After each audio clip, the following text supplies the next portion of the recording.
जय हिंद दोस्तों। तो कैसे हैं आप लोग। स्वागत है आपका हमारे चैनल ऑल स्टडी टॉपिक में। दोस्तों आज मैं कुछ बहुत ही ज़्यादा सामाजिक विज्ञान के लॉन्ग एंड शॉर्ट क्वेश्चनों को लाया हूं।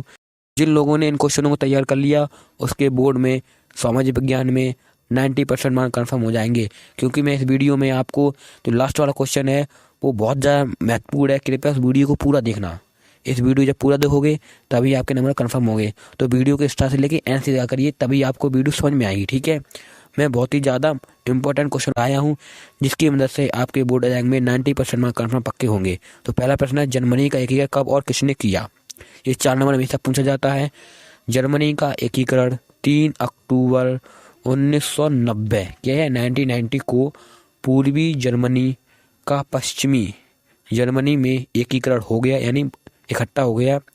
जर्मनी का एकीकरण बिस्मार्क ने किया था। ठीक है, बिस्मार्क प्रशा के शासक विलियम प्रथम का प्रधानमंत्री था।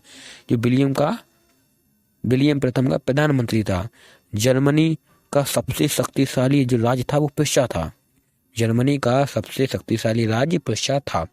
तो ये हमारा क्वेश्चन था। ये 4 नंबर पूछा जाता है, बहुत ही शॉर्ट है। कृपया आप इसको जरूर याद कर लीजिए। मैं आपके लिए वीडियो छोटा बनाता हूँ जिसकी वजह से आप वीडियो को पूरा देख सकें, तब भी आप पूरा नहीं देखते हैं।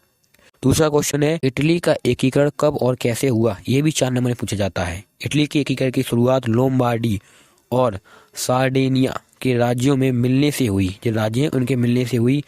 इटली देश का जन्म, जो इटली है उसके देश का जन्म 2 अप्रैल 1860 ईस्वी रोम में हुआ था। कौन सा? रोम में हुआ था। और जो रोम है इटली की राजधानी घोषित कर दिया गया था, तो इसलिए और रोम को इटली की राजधानी घोषित कर दिया गया। यदि समाज में क्रांति लानी हो तो क्रांति का नेतृत्व नव युवकों के हाथ में दे दो। ये जो कथन है ये जोसेफ मेजनी का था, जो एक क्रांतिकारी थे। इटली का एकीकरण इनसे बहुत ही ज्यादा संबंध रखता है, तो इसलिए मैंने इनका नाम लिखा है। तो देखिए अगला प्रश्न देखते हैं आप। जर्मनी के एकीकरण की संक्षिप्त टिप्पणी लिखिए। संक्षिप्त टिप्पणी लिखने बोले तो 6 नंबर पूछा जाता है। वियना कांग्रेस द्वारा जर्मन राज्यों की नवनीन व्यवस्था की गई तथा उसका अध्यक्ष ऑस्ट्रिया को बनाया गया। अब यहाँ से शुरू होता है जर्मनी का एकीकरण। जर्मनी एकीकरण से पहले 300 छोटे छोटे राज्यों में बटा हुआ था। मैं आपके लिए सिंपल भाषा लिखता हूँ जिसको आप समझ सकें। जर्मनी का एकीकरण बिस्मार्क ने किया था, जो प्रुशिया के शासक विलियम प्रथम का प्रधानमंत्री था। प्रुशिया के प्रधानमंत्री बिस्मार्क ने जर्मन संघ के एकीकरण के लिए आंदोलन चलाए थे, यानी इसने आंदोलन चलाए थे जर्मनी को इकट्ठा करने के लिए। जनवरी 1871 में प्रुशिया के राजा विलियम प्रथम को जर्मनी का सम्राट घोषित किया गया।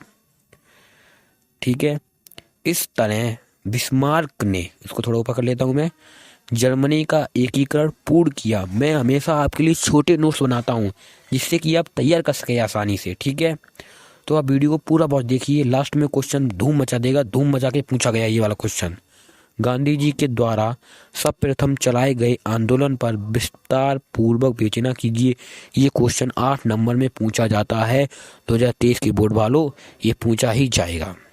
तो गांधी जी द्वारा निम्न आंदोलन चलाए गए हैं। पहला, चंपारण आंदोलन।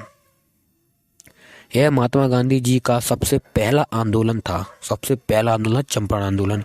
इसमें चंपारण जिले में नील की खेती करने वाले किसानों के खिलाफ यह आंदोलन चलाया गया था। नील की खेती होती थी, जो भी नील बिचने आती है, जो कपड़ों में लगाई जाती है, वो वाली नील। चंपारण आंदोलन सन 1916 ईस्वी में चलाया गया था। सन 1916 ईस्वी में इनका पहला आंदोलन चलाया गया था।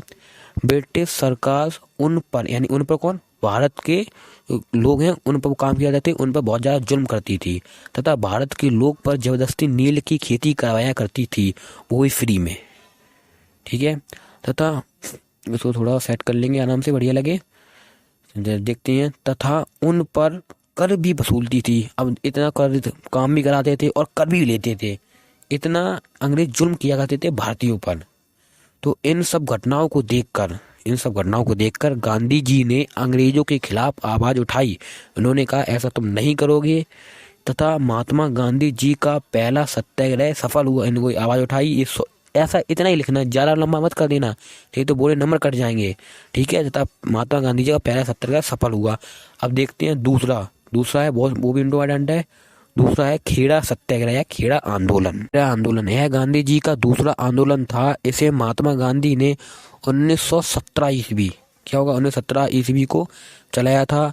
गांधी जी ने ब्रिटिश हुकूमत के खिलाफ गुजरात के खेड़ा में सबसे बड़ा आंदोलन चलाया था। इसमें ब्रिटिश सरकार भारतीयों पर कर वसूल करते थे, यानी कि टैक्स इसमें भी लगाते थे, जर्मनी का जमीनों का, लेकिन अगर उन्हें कर नहीं मिलता था तो वे भारतीयों को मारा पीटा करते थे।